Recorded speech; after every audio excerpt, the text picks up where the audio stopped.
class loans made by our deceased president, say aye. Aye. All opposed? No. Mr. Potter's dissent is noted, but the motion is still carried. The loans are passed. Thank you for coming, George. I know you've got a train to catch. Yes. Uncle Billy, is there any taxi outside? Yes, a taxi's waiting to take George to the train and college. Hurry, George. I'd like the board to know that George here gave up his trip to Europe to oversee things these past few months. Good luck to you at college, George. Thank you. So long, gentlemen. Now, proceeding with the rest of our agenda, we must discuss... No, Mr. Chairman. Mr. Chairman. Yes, Mr. Potter. I've waited long enough. I want to get to my real purpose of this meeting. The disillusion of... I said I've waited long enough! Now, this institution isn't needed in this town. It competes with the bank and is a general nuisance to sound business practices. Therefore... That is your opinion, Mr. It is Potter. not opinion, it is fact. Now that Peter Bailey is dead, I suggest that we dissolve the building and loan and turn its assets and liabilities over to a receiver. Now wait, Mr. Potter. Now, wait a minute. Peter Bailey was not a businessman. He was a man of high ideals, so-called. But ideas without common sense can ruin a town. Ruin? Well, of course. It isn't fair to the little people to encourage them to live beyond their means. Like this Ernie Bishop, the taxi driver. I happen to know that he was turned down a home loan by the bank. But here... Hold on, Mr. Potter. I handled Ernie Bishop's loan myself. You got all his papers right in front of you. You got his income and his insurance and his collateral, and I can personally vouch for his character. Oh, a friend of yours, George.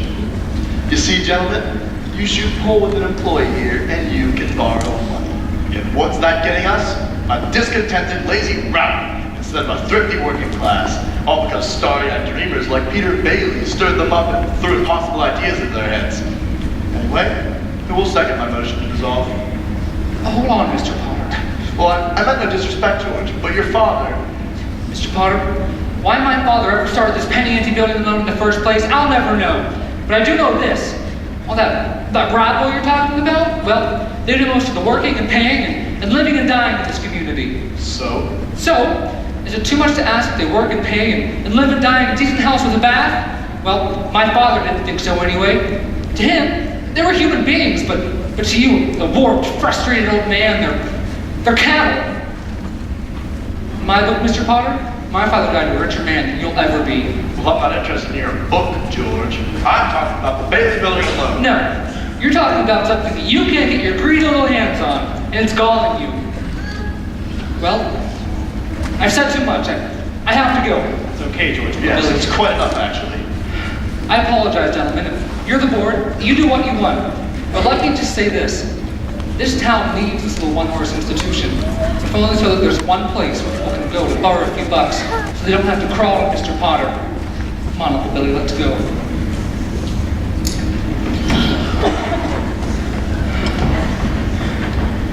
So, what happened, George? Yeah, all Tilly and I heard was a lot of yelling. You won't believe it, Eunice. Boy, oh boy, it should have hurt, George. Yeah, well, they're voting us out of business right now.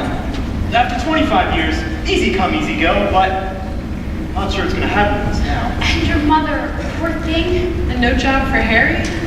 I don't care, George, 'cause it was worth it. It was worth it to see us shut Potter's big mouth. Yeah, who cares? I can get a new job. I'm only 21. 26. You get out of here, George. You already missed the boat trip to Europe. Do you want to miss the plane to college, too? George!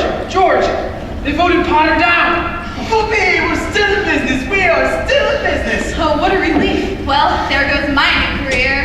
There's one condition. You've been appointed to take your father's place. Well, me? But no, Uncle Billy's your man. Well, yes, of course. You can keep him on. You can hire anyone you'd like. Dr. Campbell, you listen here. You don't understand. I'm leaving this town right now. I'm going to college. But George, you've got to take it. They'll vote with Potter, otherwise, they said so. Without you here, Potter will be able to persuade them to dissolve the whole building and loan. What's with this, Uncle Billy? I saw the line outside the bank, but what's with the angry crowd in our lobby? It's a panic, George. George, they want to withdraw their shares. They want their money. But we're in a pickle. The bank called an hour loan this morning. Hour loan? The bank called an hour Oh, loan? they've got to run. The bank needed cash so these men we pay off our loan. Immediately. I gave away all our cash. George, I had You to. gave away all of our cash. But that means The whole town's gone nuts, and now we are in the same pickle as the bank.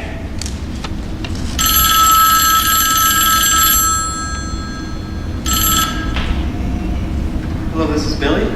This is Henry Potter. Let me speak to George. George. It's Henry Potter. Mr. Potter, for me? Hello, this is George Bailey here. George, are you okay? Have you called the police to quell that unruly crowd in your lobby?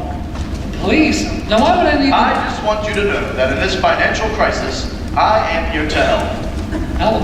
Oh yes, I've just guaranteed sufficient funds to the bank. They will close down for a week's bank holiday, then reopen. I'll just take on over the bank. Oh no, they won't, Mr. Potter. There'll be no fire sale. We don't need your bailout. Ha! You don't have any cash and you know it. That means bankruptcy, and your working people will lose everything. Am I wrong? You don't miss a trick, do you, Mr. Potter? Well, here's what you will. Well, I guess you told him, George. Yeah, but Billy, but Mr. Potter's right. You see, our charter states that we need to keep our doors open until 6 p.m. And if we don't, then the bank has the right to take our charter away. Stay open until 6. Without any money? It'll take a miracle. Yeah, well, let's see about the crowd in the lobby.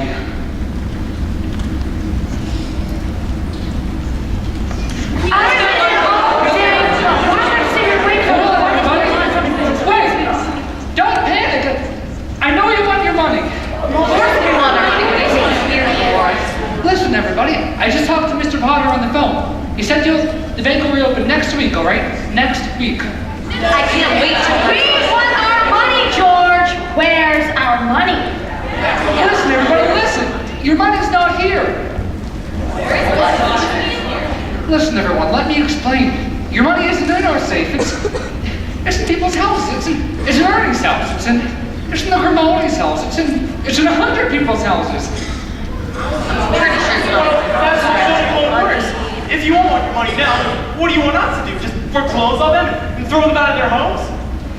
I don't care. I have $242 in shares here. $242 won't break you. Lose my account. I want my money now. All right. Well, all right. Sign this form here, and you'll get your money in 60 days. What do you mean, 60 days? Well, that's what we all agreed to when you bought your shares. I got my money. Old Man Potter will pay you 50 cents on the dollar for your shares. Now what do you say, George? Well, we have to stick to the agreement. Yeah? Come on, everybody, let's take our shares to Potter. Half is better than nothing, that's yeah. No. Wait, folks. Wait. Don't do this. Stop! Listen. If Potter gets all over the bank, there won't be another decent house built in this town again. Can't you see it? He's just taken over the bank. He already owns the department store and the bus line, and now he's after us.